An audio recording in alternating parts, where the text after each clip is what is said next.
o'zicha toshkentlik yasab olgan bir qishloqqa achchuvmish.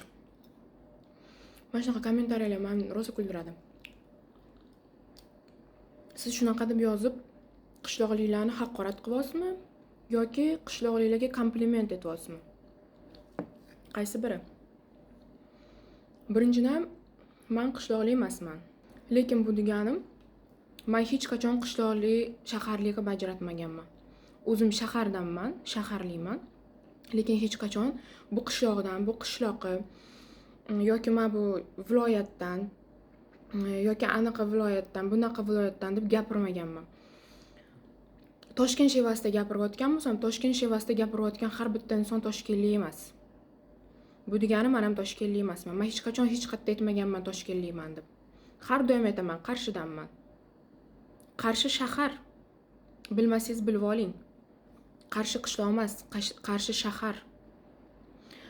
Agar maktabda geografiya o'tmagan bo'lsangiz, endi u meni aybim emas. Siz aybingiz yoki o'qituvchilaringiz, o'ziga o'xshagan savodsiz o'qituvchilaringiz aybi. Так что yozishdan oldin o'rtoqlar o'ylab yozinglar. Qishloqli ham, shaharli ham bir xil odam. Hech qachon men borib, hech qachon insonni dinini, millatini, shahar qishloq qayerdan kelib chiqqan vashsha ajratmayman, vashsha gapirmayman. Men uchun birinchi o'rinda insonmi inson bo'ldi. U yaxshi inson bo'lsa bo'ldi. Men bunaqa grez gaplarni yozadigan baxti qarolar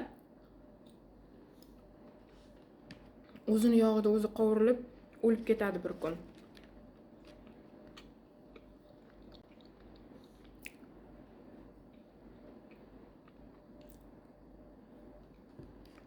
Hozirga solganimga men bu muzlab qopti.